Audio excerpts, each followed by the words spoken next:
Policy तो ला रहे हैं वीमेंस के लिए, लेकिन जब तक हम इनके कल्चर को नहीं जानेंगे, और जैसे इससे भी छोड़ो, अभी किसी ने न्यूज़ पढ़ा था अंडमान निकोबार में कोई एक यूएसए का फॉरेनर आ गया था, हाँ सेंटिनल आइलैंड में। तो देखो हम जब तक उनके कल्चर को नहीं जानेंगे, हमने जाना कैसे जाना कि वहाँ की ज्योग्राफी को स्टडी किया और वहाँ के ट्राइब्स को स्टडी किया कि यार इनका जो कल्चर है ये दूसरे लोगों से मिलना पसंद नहीं करते हैं। तो जब हम इस कल्चर को जाने तो फिर हमें पता चला कि नहीं इनके कल्चर ऐसे हैं, हमको इनको इस तरीके से अकेले रहना छोड़ दो। और अगर कोई बाहर से जाता है तो उस पर वो अटैक करते हैं। तो एक हमें कौन बताया, ज्योग्राफी बताई कि नहीं कि वहाँ पे कौन से लोग रहते हैं। देखो ज्योग्राफी में हम बेसिकली 3 चीज़ों का उत्तर देते हैं, आपको बता दे रहा हूँ किस किस का। मतलब आप कोई भी क्वेश्चन लाओगे मैं इसी 3 में फिट करूँगा, व्हाट, वेयर, वाई। चलो अगर आप कहोगे ट्राइब्स तो मैं बोलूँगा क्या, आप कहोगे ट्राइब्स हैं, ओके। मैं पूछूंगा कहाँ पे हैं, आप कहोगे अंडमान निकोबार में हैं। फिर मैं पूछूंगा वहीं पे क्यों हैं, तो आप बताओगे वहाँ पे फॉरेस्ट एरिया है, पहले से लोग वहाँ पे रहते थे, अभी वहाँ कोई इंटरवेंशन नहीं हुआ है। तो आपने तीनों क्वेश्चन का आंसर दे दिया कि नहीं। ज्योग्राफी का आप कोई भी क्वेश्चन उठाएंगे हमें बस इसी 3 खांचे में डालना है, ये है क्या, कहाँ पे मिलता है या क्या है, और क्यों है वहीं पे। इसको आप चाहे नोट कर सकते हैं। मतलब फर्स्ट चीज़ I want to recommend you, please write down it कि व्हाट अबाउट ज्योग्राफी। ज्योग्राफी ऊपर लिखिए आप, और उसमें हमें 3 क्वेश्चन ऐसे लिख लीजिए, क्या, कहाँ, क्यों। इसको आप नोट डाउन कर सकते हैं। ज्योग्राफी में हमें ये 3 फैक्टर्स को मतलब बोलना है, क्या है, क्यों है। अभी मैं और चीज़ों के एग्जांपल देख बताऊंगा, हर जगह आप इसको फिट करना है। ये मतलब रेडी मेड मसाला है, कोई भी सब्जी में बस ऐसे फाड़ो डाल दो, इस टाइप का है। व्हाट, वेयर, वाई, सिंपल सा था, आई होप कि हो गया होगा लोगों का।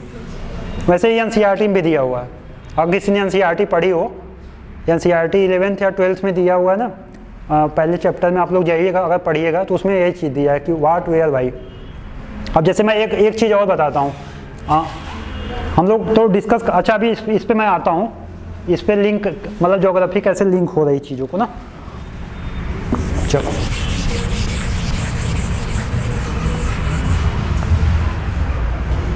व्हाट, वेयर, अच्छा हाँ चलो मैं बोल देता हूँ ना कि ट्रॉपिकल फॉरेस्ट,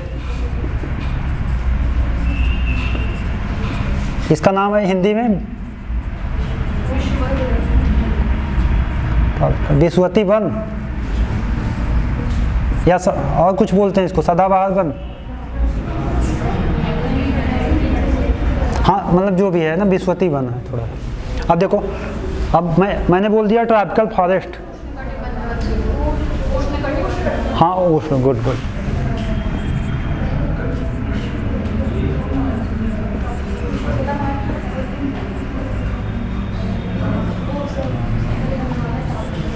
सही है ना, उष्णकटिबंधी, ठीक है। अब देखिए मैंने कह दिया विषुवती वन, तो आप कहोगे कि क्या, मैं बोल दिया विषुवती वन, तो आपके दिमाग में आएगा कहाँ, विषुवती वन कहाँ मिलते हैं। तो आप लोग बोलोगे सर अगर आप मैप बनाओगे वर्ल्ड का,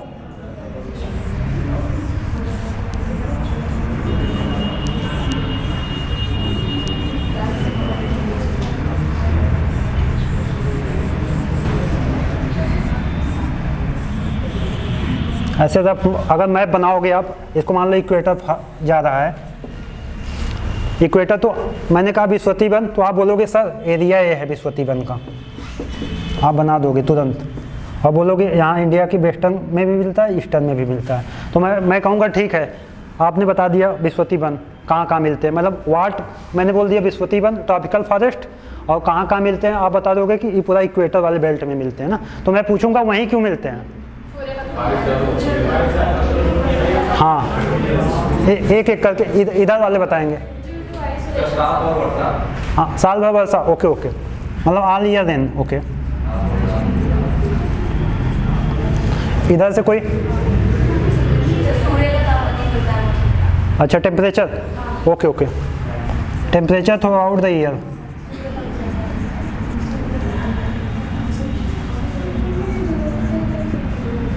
अच्छा रेनफॉल हो गया। इधर से कोई बताए? रेखा उत्तरायण और दक्षिणायन होना, क्योंकि 2 बार विषुवत रेखा पर उसकी जो किरणें हैं वो सीधी पड़ती है, जिसके कारण जो ताप होता है वो उच्च ताप होता है, जिसके कारण फिर वर्षा होती है, वर्षा की अत्यधिक मात्रा होती है। Okay good.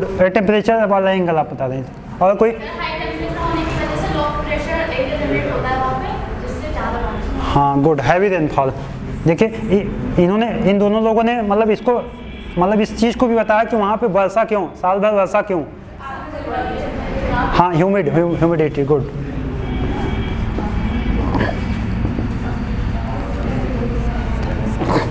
अब देखिए ये 3 फैक्टर अगर हमारे दिमाग में आ जाए तो हम प्री में जो क्वेश्चन बनेगा जानते क्या बनेगा? एक क्वेश्चन ये बन सकता है प्री में कि ये विषुवतीय वन कहाँ कहाँ पाए जाते हैं। ऐसे 4 ऑप्शन दे देंगे। एक दे देगा कि यहाँ पे मान ले घाना बता देगा, यहाँ पे कह देगा मलेशिया में है, यहाँ पे कह देगा इंडिया, और एक इधर की कंट्री में कह देगा मंगोलिया में मिलते हैं। तो कहेगा इनमें से किस में मिलते हैं विषुवतीय रेखाबंध? तो आप कहोगे ये तीनों में तो मिलते हैं, इसमें मंगोलिया में नहीं मिलते। यही एक आपका प्री का क्वेश्चन हो गया। अब देखो इसी को मेंस में कैसे पूछेगा। मेंस में जानते हो क्या क्वेश्चन पूछेगा कि आप बताइए कि विषुवतीय रेखाबंध कहाँ कहाँ मिलते हैं और क्या कारण है कि इस समय मतलब विषुवतीय रेखाबंध की क्वालिटी डैमेज हो रही है। इसमें एक एंगल करंट का डाल दिए, और ये करंट कहाँ से आएगा? न्यूज़पेपर पे। मतलब कोई भी सब्जेक्ट आप अगर यूपीएससी में तैयार कर रहे हैं, इसको हमेशा इस ट्रायंगल को याद रखो आप। एक तो यहाँ आ जाएगा सब्जेक्ट, यहाँ पे स्टैटिक नॉलेज, और यहाँ पे आपका क्या आ जाएगा? करंट, और यहाँ पे आपका मोक्ष है। मोक्ष मतलब प्री भी यहीं पे है, मेंस भी यहीं पे है, और पर्सनालिटी टेस्ट भी यहीं पे है। तो ये क्वेश्चन अच्छा बन सकता है कि नहीं कि विषुवतीय रेखाबंध कहाँ मिलते हैं, उनका कारण क्या है? कह देगा कि विषुवतीय रेखाबंध में मतलब थ्री लेयर स्ट्रक्चर बनता है। ऐसे स्टेटमेंट सही है? कोई बताए? विषुवतीय रेखाबंध में 3 स्ट्रक्चर बनते हैं, 3 लेयर के। मतलब एक छोटा पेड़ होगा, उससे फिर बड़ा पेड़ होगा, उससे फिर एक और बड़ा पेड़ होगा। हाँ उसके नीचे एपीफाइट्स मतलब झाड़ियाँ ऐसी लपेटी होती हैं उस पर। ठीक है, एपीफाइट्स। तो एक स्टेटमेंट देखो ऐसे दे करके पूछ देगा कि अच्छा विषुवतीय रेखाबंध की ये विशेषताएं हैं कि वहाँ पे 3 लेयर में पौधे मिलते हैं। एक क्वेश्चन बन सकता है और बना भी है। तो ऐसे हमें हर एक एंगल को ना ऐसे सोचना है। मतलब ज्योग्राफी का कोई भी क्वेश्चन है, हमें इंडिया का मैप बनाना है तुरंत, अगर इंडिया में कोई घटना हो रही है, और एक वर्ल्ड मैप को बनाना है। इसके लिए हमें जानना क्या पड़ेगा? अब आते हैं धीरे धीरे हम लोग सिलेबस की तरफ से टेंड करते हैं। ये तो मिटा दें, कोई दिक्कत नहीं ना, ज़्यादा रटना नहीं है। 20 से क्वेश्चन आने हैं और रट के कुछ करना नहीं है, बस समझना है और लिंक करना है।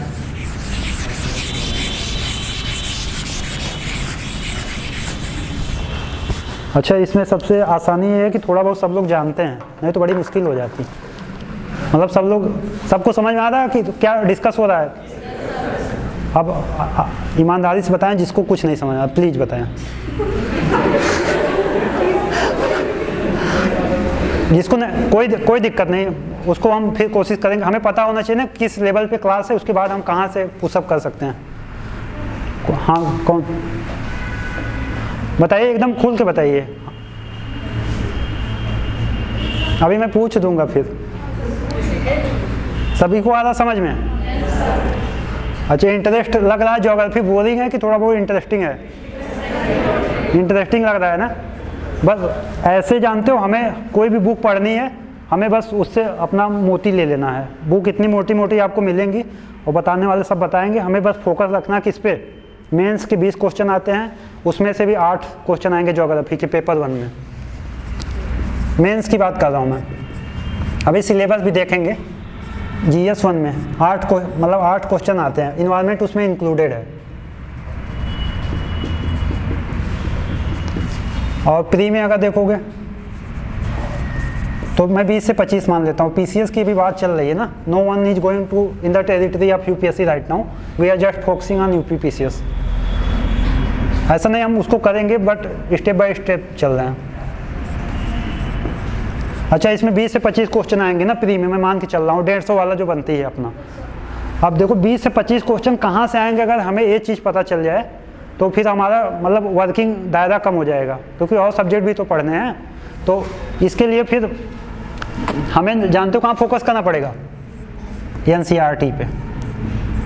कहोगे ये सुनते सुनते कान उग गया है। हाँ 9 and 10, 11 and 12।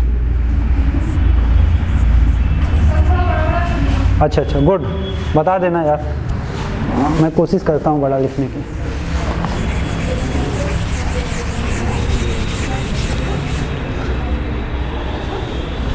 एक्चुअली मार्कर्स ना पहली बार लिख रहे हैं तो छोटा हो जा रहा है। सही है,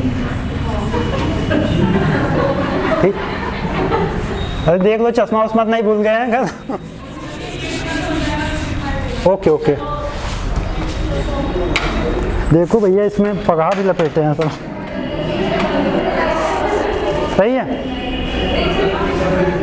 क्या सुनाई नहीं दे रहा है?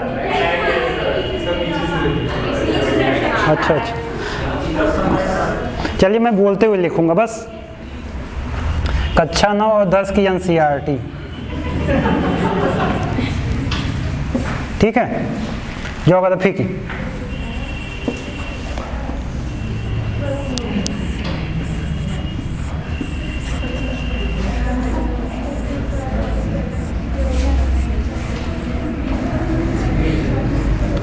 ठीक है, 11 और 12 की NCERT ना, इसी पर हमें फोकस रखना है। और एक हमें क्या चाहिए जिससे हम सुबह सुबह दर्शन कर पाएँ उसका, अपने महबूबा की तरह न्यूज़पेपर।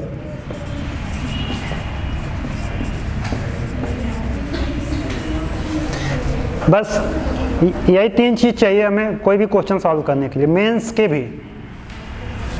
अब इसके ऊपर आप चले जाओ, Sabinder Singh, GC Leong, Strahler और बहुत दुनिया भर की चीज़ें। Unless you are from optionally और optionally geography, don't focus beyond this. We can add GC Leong book, it is helpful in world climate. GC, अरे वाह, गुड, मैं इसको भूल ही गया था। ज्योग्राफी के किसी भी क्वेश्चन को हैंडल करने के लिए आपको बस एक रेसिपी चाहिए।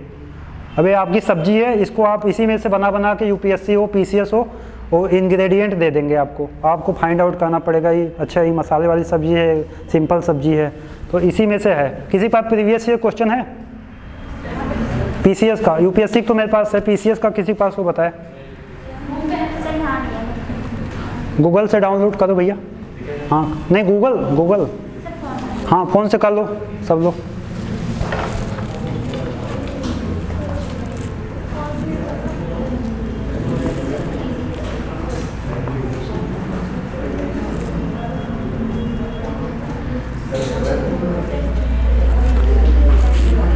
GPSC क्या हो?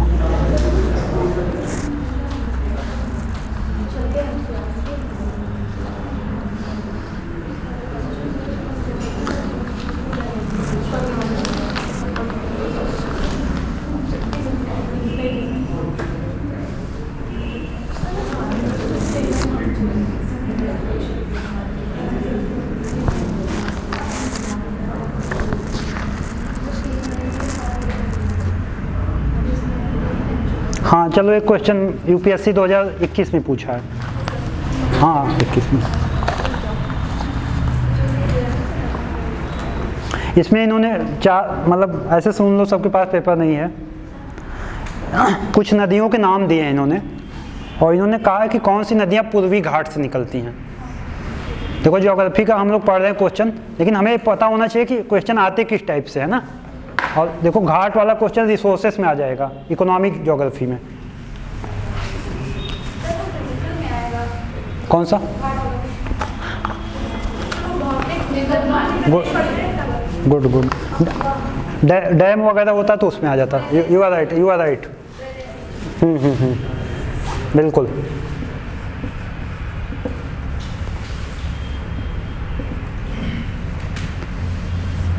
अब देखो इसमें क्वेश्चन दिया है कि निम्नलिखित नदियों पर विचार कीजिए। हिंदी में बोल रहा हूँ मैं ना। हाँ, क्योंकि एक है ब्राह्मणी, नागावली, सुवर्णरेखा, वंशाधारा। मैं इस रो में पूछूंगा। बता रहा हूँ, इसमें एक से अधिक नदी है, एक से अधिक नदी है ना। इस रो में कोई बताना चाहेगा? देखो नाम सुन लो फिर से, ब्राह्मणी, नागावली, सुवर्णरेखा, वंशधारा।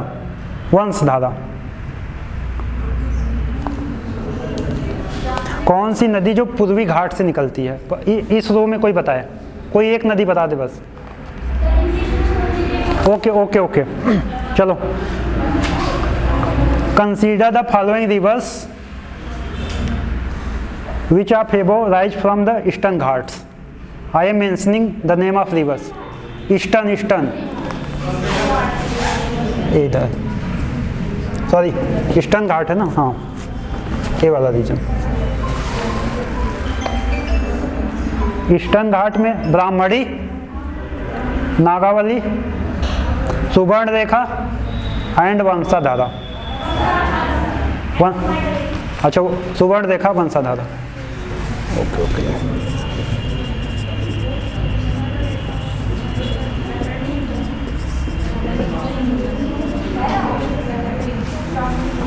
किसी को लग रहा है कि नागावली भी निकलती है? किसी को पूरे क्लास में किसी को नहीं लग रहा है? अच्छा, वंशाधारा किसको लगता है कि ईस्टर्न घाट से निकलती है?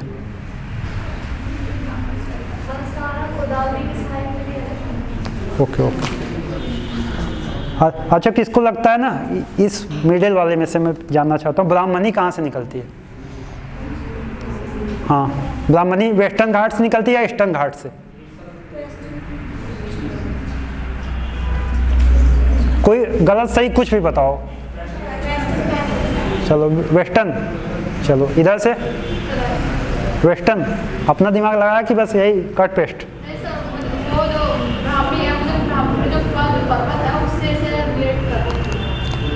हाँ, वो स्टाइल काम आएगा भाई, आगे मैं बताऊंगा कैसे आएगा, कैसे रिलेट करना है। जब कुछ ना है तो रिलेट करना है। इधर से ईस्टर्न, हाँ ईस्टर्न इज राइट।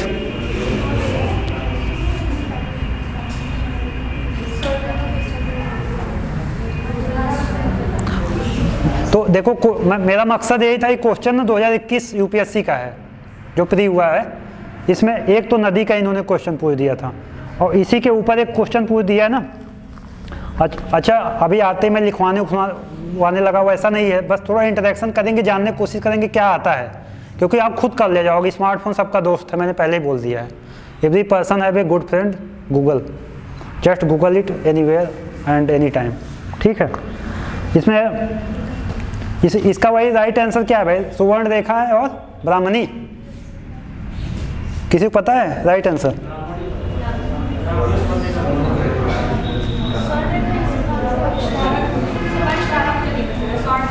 सुवर्ण रेखा भी निकलेगी क्योंकि छोटा नागपुर प्लेटू रीजन से निकलती है ना। हाँ गुड। अच्छा, इसमें मेंस वाले कोई नहीं है ना? यूपीपीसीएस मेंस किसी का है इसमें? मतलब अभी किसी का एग्जाम है 23 मार्च से? नहीं है ना? ओके ओके, सब प्री वाले हैं ना? ठीक है ओके। हमें लगा कोई मेंस वाला बैठा उसके इसका काम का नहीं है। अच्छा, इसके ऊपर एक और क्वेश्चन है यूपीएससी का, उसको हम लोग डिकोड करते हैं। दिया क्वेश्चन, एक बार मैं हिंदी में पढ़ूंगा, एक बार इंग्लिश में। कह रहा है भारत के संदर्भ में, ध्यान से सुनिएगा, डिडवाना, कुचामन, सरगोल और खाटू किसके नाम हैं? ऑप्शन दे रहा हूँ, सुन लीजिए। हिमनद के, मैंग्रोव क्षेत्र, रामसर क्षेत्र और सलाइन लेक, लवण झील। गुड। देखो ये यूपीएससी के 2021 का क्वेश्चन है, तो इसको ज्योग्राफी में रखोगे कि नहीं? ठीक है, एक और क्वेश्चन, लास्ट क्वेश्चन, इसके बाद हम लोग एक नए डायमेंशन को देखेंगे कि कैसे क्वेश्चन हमें आते हैं। सब लोग समझ गए ये क्वेश्चन को? देखो हो सकता है एग्जैक्ट वर्ड ना याद हो, लेकिन मेरा मकसद ये है कि आप जानो कि क्वेश्चन कैसे आ रहे हैं, उसके अकॉर्डिंग अपने आप को प्रायोरिटाइज करो, हमें पढ़ना क्या नहीं पढ़ना है। क्योंकि इस एग्ज़ाम में हमें ये जानना बहुत ज़रूरी है कि क्या नहीं पढ़ना है। पढ़ना क्या है, पढ़ना तो अंडर सन कुछ भी पढ़ लो, लेकिन क्या नहीं पढ़ना इस चीज़ को हमें जानना पड़ेगा। हमें एग्जामिनर खुद बनना पड़ेगा कि अगर हमें 20 क्वेश्चन बनाना है तो हम क्या किस पे बनाएंगे क्वेश्चन। हम इस पे थोड़ी बनाएंगे कि मतलब कौन सी गली, कौन सा क्या, कहाँ कौन सी चीज़ मिलती है। हम कोई ब्रॉडर स्पेक्ट्रम देखेंगे। अगर हम एक बोल दें कि आपको 2 लाइन में अपना इंट्रोडक्शन देना है सभी को, तो कोई ये नहीं बताएगा कि बचपन में मैंने यहाँ पे कुल्फ़ी खाई थी। कोई बताएगा इस दुकान पे मुझे इसने चांटा मारा था, ऐसा कोई नहीं बताएगा। या मारी थी, उल्टा भी हो सकता है, मारा मारी दोनों हो सकते हैं। 2 मिनट में हम बहुत कोशिश करेंगे, अपना नाम बताएंगे और पेरेंट्स का नाम बता सकते हैं, या बहुत होगा कोई अपना घर का नाम बता सकता है, घर का स्थान बता सकता है। तो क्योंकि हमारे पास स्कोप कम है, अगर मैं कह दूं कि 2 पन्ने का निबंध लिखो अपने ऊपर, और उसमें तो फिर जिससे झगड़ा हुआ है, गाली गलौज सब निकल जाएगा, है समझ है नहीं। तो वही चीज़ हमें अप्लाई करना है पेपर में, कि हमें अगर कहा है कि 25 से 20 क्वेश्चन ही हम आपसे पूछेंगे, तो वो बहुत जो प्रोमिनेंट क्वेश्चन होगा वही पूछेगा। वो ये नहीं पूछेगा कि बताओ, इतना कन्फ्यूजिंग नहीं पूछेगा कि जो आपका हिमालय में 3 एक ही पूछेगा। 840 मीटर की एक है, 841 है, 842 है, 843 है एवरेस्ट की ऊंचाई। पीसीएस पहले बदतमीजी करता था ऐसा, लेकिन अभी सही हो गए पीसीएस वाले भी। मतलब इसको मतलब क्या फैक्ट मैं मानता हूँ कि उनका अलग स्कोप पहले था, लेकिन अभी क्या वो थोड़ा ब्रॉडर रेंज पूछते हैं। वो कहेंगे more than 800, more than 900, more than 1000। तो हमें सबसे पहले कल जब भी लोग आएंगे, प्रीवियस ईयर का क्वेश्चन पेपर सब लोग नोट कर लें please. Previous year question paper download कर लो या फिर कहीं से बुक शॉप से मंगा लो, और सिलेबस, ये 2 चीज़ें कल लेके बैठेंगे। मतलब आज जाएंगे देखेंगे उसको कि सिलेबस में क्या है और पेपर कैसा आया है। अच्छा, ये आईएएस का पेपर है यूपीएससी का, किसी को कठिन लगा, अगर मतलब थोड़ा सा मेहनत किया हो तो उसको कठिन लगा ये दोनों क्वेश्चन। मतलब एक तो नदी के विषय में पूछ लिया है, एक किसके ऊपर और पूछ दे रहा हूँ, बताओ। सिंधु नदी की सहायक नदी पूछा है कि जो सीधे जाके मिल जाती है। चेनाब है, झेलम है, रावी है, सतलज है। अच्छा, इतना सिंपल नहीं, मतलब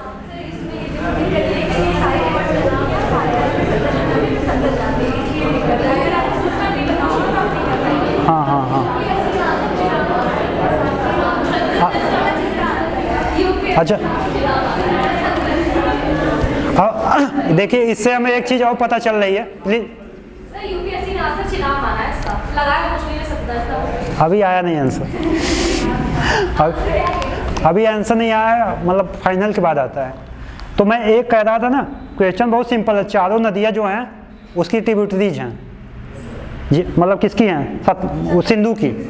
लेकिन इन्होंने ट्रिक खेल दिया है कि चारों तो सभी बता दोगे, अब हम इसको सीक्वेंस बता देंगे, कौन नॉर्थ से, कौन से साउथ से। तो मतलब हमें नदी तो जानना ही है, उसकी ट्रिब्यूटरी को भी जानना है, लेकिन किस ऑर्डर में है, जो मेजर है उसको जान लेना है। अब अगला किसका नंबर आ सकता है, गंगा जी का या यमुना का। ऐसे गंगा का दे देंगे, कह देंगे कि आप नॉर्थ से साउथ इनकी ट्रिब्यूटरी लगाओ। घाघरा दे देंगे, गंडक दे देंगे, कोसी दे देंगे, सोन दे देंगे। तो हमें पढ़ना क्या है, तो पढ़ना तो पहले काम बन जाता था कि कौन इसकी ट्रिब्यूटरी है, कौन नहीं है। वो भी खैर पूछा है एक क्वेश्चन, मतलब कौन सी नदी किधर से निकल रही है। तो लेकिन अब हमें सीक्वेंस भी जानना है, कि सबका नहीं जानना है। कल को मैं पूछ दूँ हापुड़ में कोई नदी बहती है एक्सेप्ट गंगा, गंगा के सिवा कोई छोटी मोटी नदी यहाँ बहती है? आप यहीं के हो? पास में बहती है तो यार कल को कह दोगे उत्तराखंड भी हमारे में बह रही है।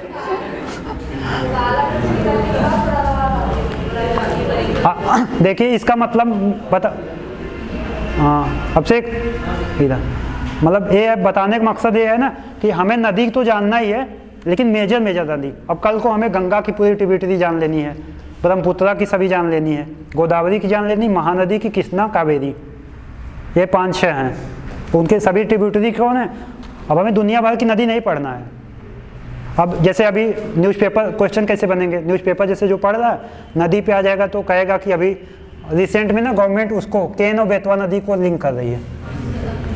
तो यूपी में है, एमपी में भी है। तो क्वेश्चन कैसे प्रीम बनेगा कि केन और बेतवा नदी किन राज्यों से बहती हैं, ऑप्शन 1।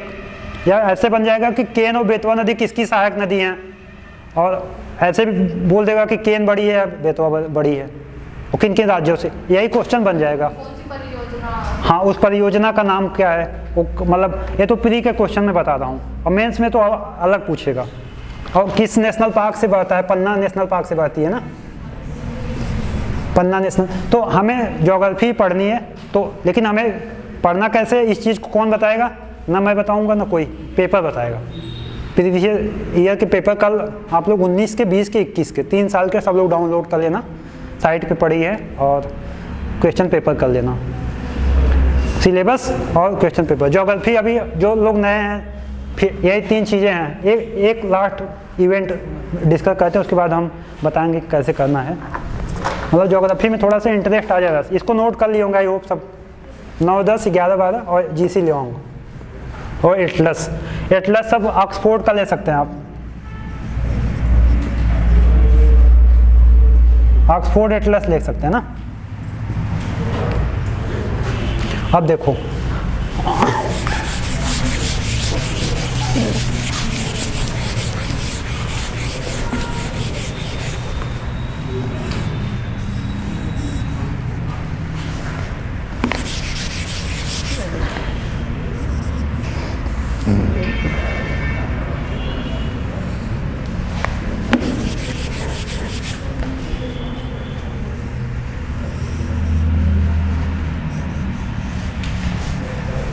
देखिए, मतलब हम ज्योग्राफी लिंक कर रहे हैं, ज्योग्राफी में क्या क्या चीज़ें आएंगी। एक तो मान लो इंडिया का मतलब लैंड मास हो गया, इंडिया हो गया ना। अब इंडिया पे क्या होगा, ये पूरा लैंड है, अब इस पर बारिश होगी, मतलब ये हमारा जियोमॉर्फोलॉजी हो गया, मतलब इंडिया कैसा दिखता है। इंडिया मान लो एक आदमी है या लेडीज़ है, जो भी मान लीजिए, और ट्रांसजेंडर भी मान सकते हैं। तो इसमें ये है कि वैसे हमारा ऑफिशियल इंडिया मदर मानते हैं ना, इंडिया एक मतलब लैंड है। अब इसके ऊपर बारिश होगी, क्योंकि बारिश इसलिए होगी क्योंकि हमारा जब हम इसको देखेंगे गोलार्ध में, इंडिया हमारा कहीं इधर है 23 डिग्री उसमें इक्वेटर से ऊपर है। तो अब यहाँ पे बारिश होगी, तो वहाँ पे जब किसी भी ज़मीन पे बारिश होगी तो प्लांट्स आएंगे, पौधे आएंगे। जब प्लांट्स पौधे आ जाएंगे तो उसमें जीव जंतु आ जाएंगे। तो ज्योग्राफी अल्टीमेटली यही है, जब जीव जंतु प्लांट आ जाएंगे तो आदमी भी आएगा, वो कहेगा अब कहाँ पे क्या है, कौन सा मिनरल कहाँ पे है, कहाँ रोड बनाना है, कहाँ डैम बनाना है, कहाँ पे एनिमल्स को मारना है, ये सब चीज़ें आदमी करेगा। मतलब ज्योग्राफी क्या हो गया, एक फिजिकल फैक्टर मैं बता रहा हूँ। फिजिकल मतलब लैंड आ जाएगा, लैंड मास क्या है। अब कोई कहेगा ये लैंड मास बना कैसे, तो हम कहेंगे उसको भी बताएंगे, ज्वालामुखी से बनते हैं, भूकंप से बनते हैं, जो भी प्रोसेस है अंदर ज्योग्राफी के। लेकिन हम अगर बेसिक्स से पढ़ना चाहे ज्योग्राफी है क्या, तो एक पहले लैंड होगा। लैंड में हम किसकी अध्ययन करेंगे, जियोमॉर्फोलॉजी को। उसके ऊपर बारिश वारिश ये सब जो मौसम है, हवा चल रही है, कहाँ गर्मी कहाँ नमी क्या शीत, आपका क्लाइमेटोलॉजी है। अब जब बहुत बारिश हो गई तो अगल बगल पानी डूब जाता है, तो समंदर हो गया, ओशनोग्राफी। अब ये सब चीज़ें हो गई। अब ह्यूमन पॉपुलेशन है, वहाँ पे कल्चर है, फूड है, ये दोनों मिल जाएंगे आके, ह्यूमन इस पे रहने लगेगा। तो क्या बनेगा, इन्वायरमेंट बन जाएगा। क्योंकि इन्वायरमेंट को अगर किसी को इसकी डिफिनीशन पता हो, बायोटिक और एबायोटिक दोनों फैक्टर का जब मिलन होता है तो वही इन्वायरमेंट हो जाता है। तो मतलब ह्यूमन फैक्टर, फिजिकल फैक्टर और ह्यूमन फैक्टर जब मिल जाएंगे तो इन्वायरमेंट फैक्टर, इसको बायोजियोग्राफी बोलते हैं।